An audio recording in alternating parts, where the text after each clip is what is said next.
Halo guys, di video kali ini bukan tentang tutorial ya, bukan tentang review handphone juga, tapi kali ini gue mau berterima kasih banget nih sama YouTube terutama ya, dan sama semua kalian yang udah mensupport gue, karena pada hari ini tanggal 2 Desember tahun 2020 channel ini terpilih oleh YouTube menjadi kreator naik daun.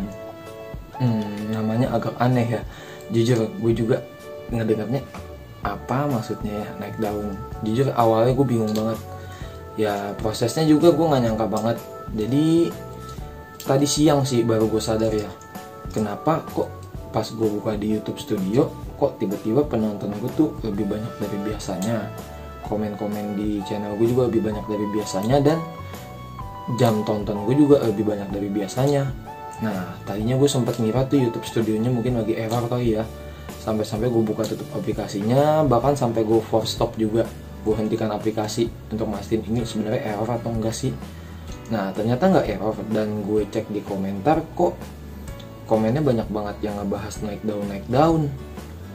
Ya gue bingung dong, naik daun maksudnya apa sih, gue juga nggak ngerti pada saat itu. Dan akhirnya gue coba browsing di internet, dan akhirnya gue mendapatkan informasi itu langsung dari YouTube-nya langsung ya, dari Google-nya langsung.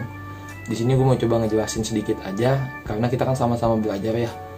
Gue juga baru tahu sih sebenarnya ya kalau YouTube tuh punya fitur kayak gini. Jadi, oh iya, sebelum masuk ke penjelasan, gue mau minta maaf juga ya. Tadi kan banyak banget tuh yang komentar di channel gue pada nanya, "Abang, itu gimana sih caranya supaya bisa jadi kreator naik daun?" Ada juga tadi yang nanya, "Bang, lu bayar YouTube berapa bang sampai bisa jadi kreator naik daun?" Boro-boro bayar ya, ngkosain belum bayar, bingung ini, pusing ini udah awal bulan kayak gini. Nah ada juga tadi yang nanya, "Bang, channel lu kan begini-gini doang, nggak berfaedah, nggak ada fungsinya, kok bisa sih dipilih jadi kreator naik daun?"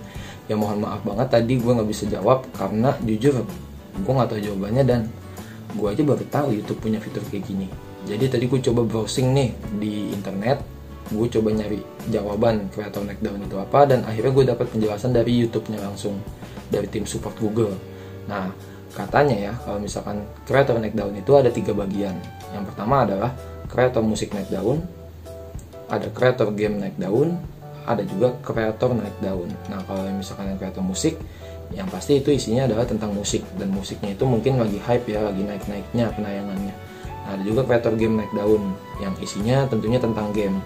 Nah yang ketiga di sini adalah kreator naik daun. Di sini isinya bukan musik, bukan game, tapi lebih kayak video biasa ya. Ya mungkin itu tutorial, mungkin itu vlog. Ya pokoknya yang nggak ada hubungannya dengan musik atau game. Nah mungkin di sini gue masuknya ke yang ketiga kali ya. Nah lantas apa aja sih kriteria yang dipilih YouTube sehingga bisa jadi kreator naik daun?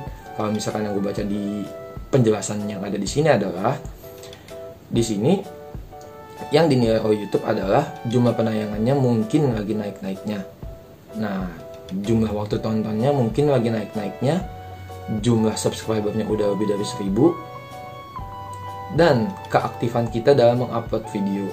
Nah, emang gue akuin sih seminggu ini gue agak lumayan aktif sih nonton lagi, upload video. Ya walaupun gak ada yang nonton ya, walaupun yang nonton dikit, tapi gue aktif aja, iseng aja gue upload terus. Dan akhirnya mungkin itu dilirik oleh YouTube kali ya, makanya YouTube juga kasihan kali ya, dia kan rajin upload tapi kok nggak naik-naik nontonnya, makanya direkomendasikan oleh YouTube untuk masuk ke top trending. Nah di sini ada penjelasannya juga ya, kalau misalkan untuk jadi kreator naik daun itu kita nggak bisa ngajuin, dalam arti kita nggak bisa ngusulin lah atau ngedaftarin diri. Jadi di sini benar-benar YouTube yang milih langsung. Lantas apa aja sih benefitnya kalau misalkan kita channelnya dipilih menjadi kreator naik daun? Kalau misalkan yang gue baca di sini adalah, katanya nanti jumlah subscribernya akan meningkat dari biasanya, jumlah waktu nontonnya akan meningkat lebih tinggi dari biasanya, dan kayaknya gue ngerasain sih. Jadi kalau misalkan di sini gue ngerasain banget kalau jumlah waktu tonton gue dalam sehari ini ya, dalam 24 jam ini ya mudah-mudahan besok juga ya, tapi kalau misalkan dalam 24 jam ini gue ngerasa banget sih emang. Jadi kalau waktu tonton gue itu bertambah banyak, penayangan gue bertambah banyak, dan subscriber gue juga bertambah. Nah jadi itu aja ya penjelasan gue tentang apa itu kreator naik daun, bagaimana cara menjadi kreator naik daun, dan apa aja sih benefit kalau misalkan channel kita terpilih menjadi kreator naik daun.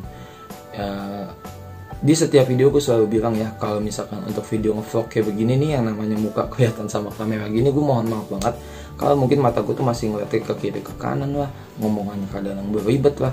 cadel malah kan. Nah ya, mohon maaf banget. Dan maaf banget lagi karena banyak banget kata nah sih dari tadi yang gue omongin selama gue ngerekam video ini. Jadi untuk kekurangannya mohon maaf banget. Dan terima kasih banget buat YouTube. Terima kasih banget buat kalian semua yang udah mensupport channel ini. Oke, see you, thanks, bye.